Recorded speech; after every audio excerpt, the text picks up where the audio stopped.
Morning, Mikel. Hello. It looks like you've got a fair few players out. How difficult has it been to prepare for the game against Leeds after the international break?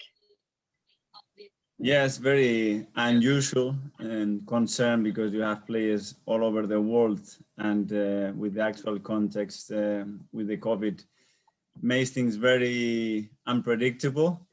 And most of the time when they become unpredictable, they are not good news towards the team.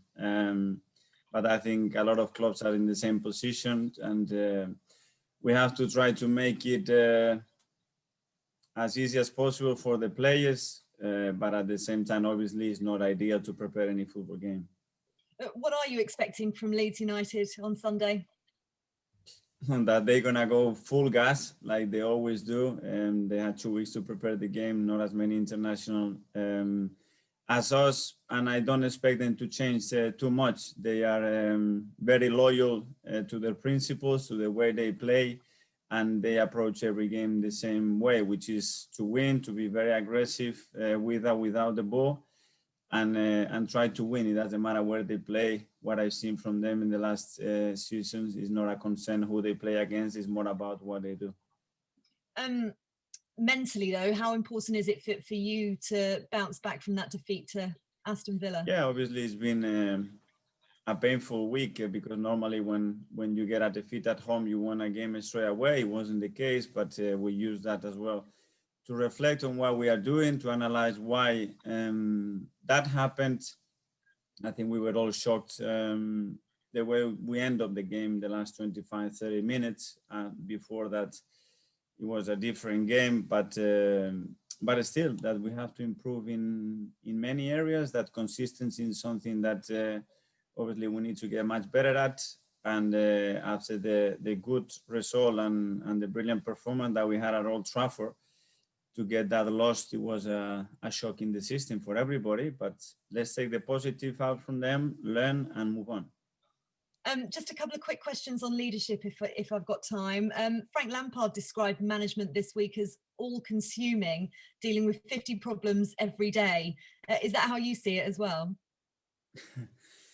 Well, at the moment, I think the actual context, it makes it that way.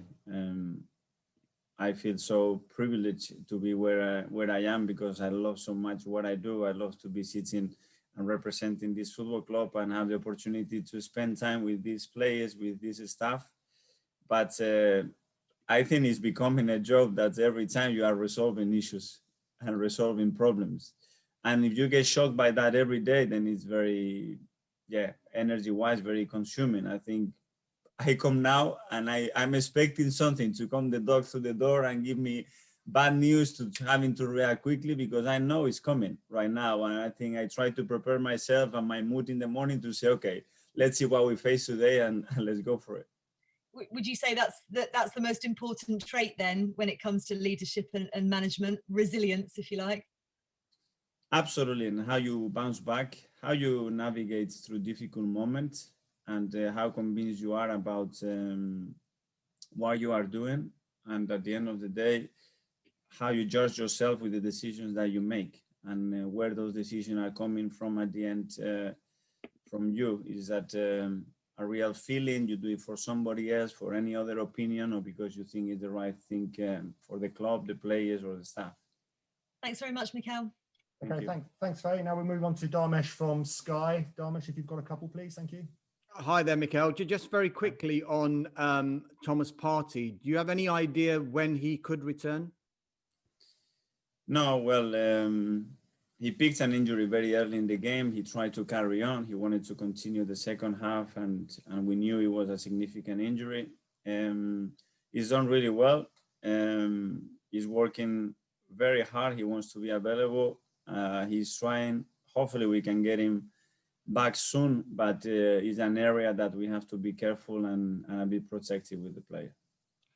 You touched on like the issues with COVID. I know you've got Sead Kolasinac and El Neni who tested positive. Just generally, is it a concern, and are you satisfied with the protocols and how it's being dealt with when players go away compared to what they have at the club? Well, it's to really know the protocols that other national teams are applying is almost impossible, because there are so many things that have to be controlled. We just try to be in contact with them, make sure that that they know what we are expecting. They are trying to protect the players as much as possible, like we are doing. In some countries is more difficult than other. Obviously, the more exposed they are in flights, if they have to go in different planes, obviously the percentages of risk are increasing constantly, and it's not ideal, but we need to go through this. We are learning every day about it, and it's not much that we as managers can do as well. And another issue that one of your other players had, Pierre-Emerick Aubameyang, when he was with Gabon, the squad, the pictures of them sleeping on the airport floor. Now, the Gabon manager basically said after that Arsenal won't release him again. Is he right? No, well, obviously it was a shock to see a full squad sleeping the way they were doing. I always believe that everybody is trying to do their best, and the Gabon national team are trying to organize things the best possible way. Sometimes things happen, unpredictable things happened, and it was an experience. I said to Auba, take it as an experience. You never, I'm sure for many months or years you haven't slept on the floor. Take it from there, and just make sure when you are in your bed, you know how good it is, how comfortable it is, and how lucky you are. And that's it. You cannot change it. You cannot rewind it. So take it the way it is and move on. And obviously, I hope that the next time it doesn't happen and our players have the rest that they need. You talked earlier about, just one more, Dan, you talked earlier about management being about resolving issues.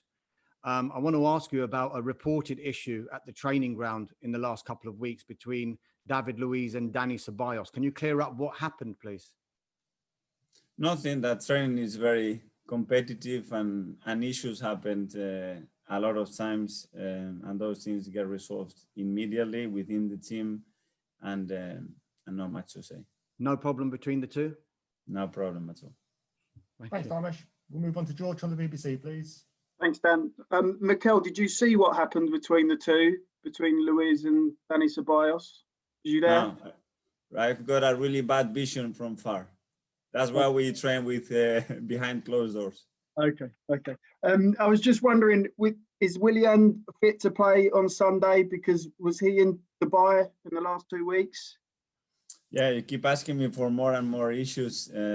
Whatever happens internally with any issues or things that we don't expect, as always, we will try to resolve them internally. That's been dealt with and explained, and we move on. Did he let you down in a way, making that trip? Well, we had a conversation, and I explained what I was expecting, and there are a lot of personal factors at the moment that as well, from our side, we need to be in their shoes. A lot of players are having different issues, like any public person out there, and sometimes they make decisions based on the needs or the moment or what people are expecting from them, whether they are right or wrong. After obviously is a thing that we have to discuss, but again, it's been dealt in the right way, and let's move on. Joe Willock was excellent when you played in Europa League, and with no Partey and no El Neni, is it possible that he might start on Sunday? Well, I mentioned with Joe that I've been really impressed with Joe, the way he's handled the situation of not having much game time in the Premier League. And I haven't seen him train like he's done in the last 5 or 6 weeks under difficult circumstances. And I think the reflection of that is the way he's played in the Europa League when he had the minutes, or the Carabao Cup in this case. And he has a chance like everybody else to play on Eddie Nketiah, of course, used to play for Leeds. He scored 2 in the week. He could have had a hat-trick. Is he in line to start too, possibly? Another one that is fighting and knocking on the door every day, and I really like his mentality. He has scored 2. He comes in the training ground and he says, I should have scored 4. So that's the type of ambition and hunger that you want from players. So again, with both of them and some others, I'm really happy. Thanks, George. And Thanks, so George. just We've got quick a lot to one, get through so today. just Thank you.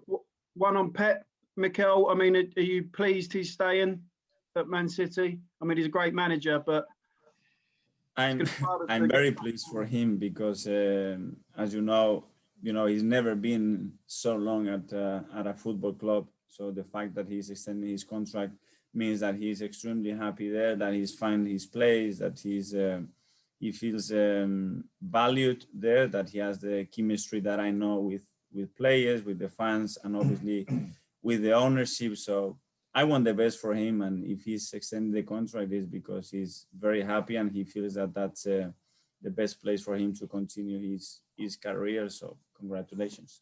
Thank you. Thanks, George. Ian from TalkSport. Hi, Mikel. Hope you're well.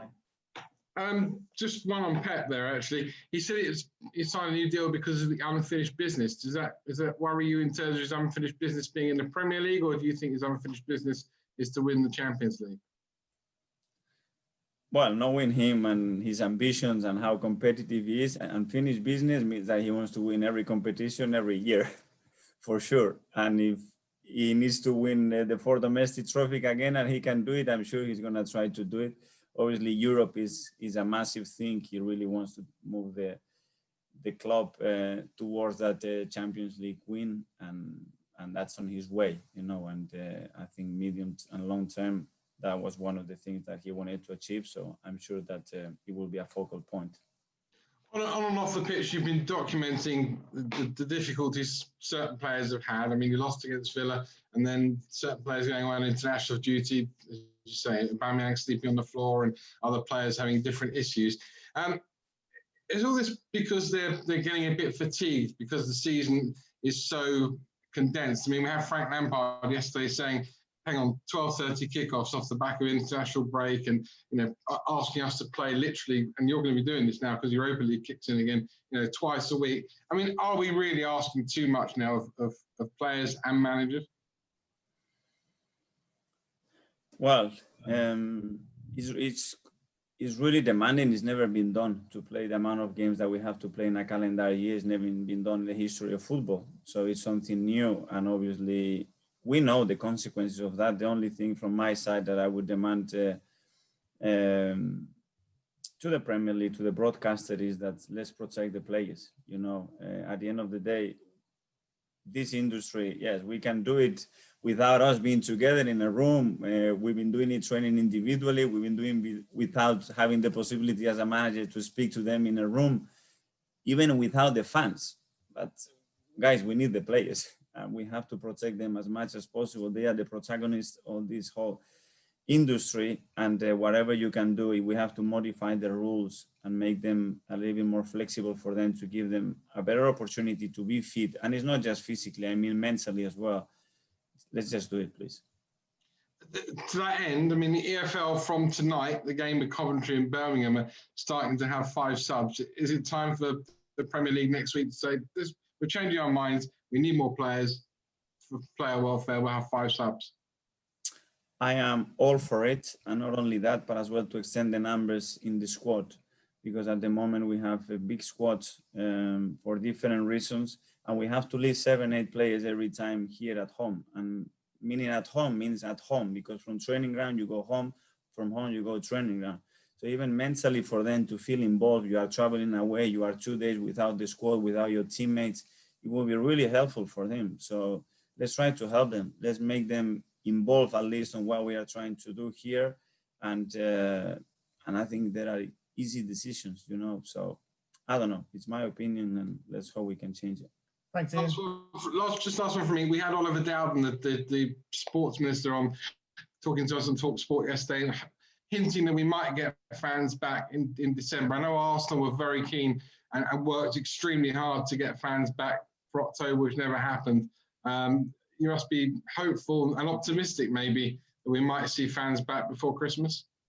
I'm very hopeful and optimistic, because I've seen the plans, all the protocols and all the work that the club is done to try to create a safe environment. I think we are able to provide that. If they decide to move ahead, the project that they've done, it's very impressive. So whenever we give the green light to do that, we are prepared to host them. Thanks, Mikel. Thank you. Thanks, Ian. Mark from PA, please. Morning, Mikel. Hello. Just one on Willian, if I could. Given he went against club guidance not to travel, and you say the issue's now been dealt with, does that mean he stays in the matchday squad for Sunday or not? That means that the deal is being resolved, explained, and dealt within the team and the club. That's all I can say, Mark. Okay. Bukayo Saka spoke after the game the other night, the England game. He said he isn't concerned about burnout, even though he's played 232 minutes during the international break. But does it worry you how many minutes you saw him play? Well, I have to see him today when he comes back, how he's looking, how he's feeling. Obviously, he's a 19-year-old kid that has played a lot of football in the last few months, and we have to protect him. But I understand from Gareth's point of view as well. He had the injury of Chilwell, and probably he didn't plan to give him that many minutes, but the circumstances forced him to do it. And yeah, from my side, it's not ideal, but when I am in Gareth's shoes, probably I would have done exactly the same. So it's what it is. Let's see how he comes back and try to get him fit and recovered and see how he is for Sunday. Cool. And Pablo Mari, I believe, is returning to fitness. His injury seemed to take a lot longer to heal than everyone initially thought. How is he, and why was that? Well, he's looking really good in training. Obviously, he had a difficult surgery. He had a screw, and sometimes when you have an external body inside, can react in a unexpected way, and it was causing some inflammation and irritation in the joint all the time, and the ankle was swelling. So we had to take that out again, which was a little bit of a setback, but he's been working really hard and looks really good in training. He joined. Sorry, just one more. Pablo joined almost a year ago now. He's played only 3 games in that time, during which you've also signed Gabriel, obviously. Does Pablo still have a role within the first team?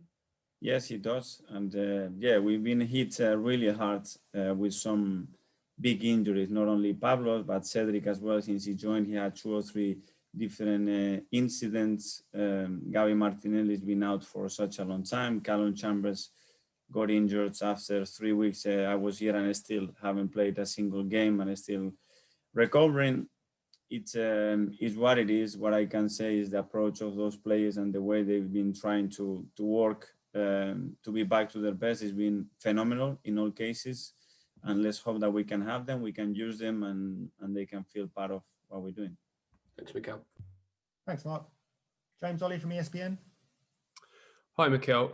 Sorry to go back to Willian again, but just to clarify, did he actually break club rules? Could you just confirm that? I don't confirm anything. That only it's an issue that is being resolved, explained, and let's move on. Okay. I mean, on a general level, is it harder maybe to keep a grip on discipline at the moment, just because of the nature of the season, you know, the flights, the international games being sort of more prevalent, more condensed? It's impossible because we have so many rules, guidelines that we have to follow that sometimes even without even thinking, you break them. But even in training, when you give a bib to somebody else, you say, oh no, I cannot do that. The bib has to be here. Someone has to come with the gloves. Sometimes you don't even know. So I just try to think that we are all very aware of what we are dealing with, and we take it very, very seriously. And yeah, everybody can make a mistake. But it's just where that mistake is coming from, I think is the relevant thing. Can I also just ask you about Cedric Suarez? He's not played a single minute in the Premier League. Obviously, Hector's been playing very well, but what more does he need to do to force his way into the Premier League team? Well, I've seen a big change on Cedric in the last month or so. I think his performances in Europa, they've been much better. He needed some time as well to adapt to our way of playing, and most importantly, he needed his fitness level to be to the standards that we knew, and that was impossible because he had some injuries. When he came here, he had a really bad injury in his knee. After he broke his nose, he has some difficulties, but again, it's a lad that is trying really hard every day in training, that is accepting the situation and is fighting against it to prove us wrong and try to provide him more opportunities. Thanks, Wayne.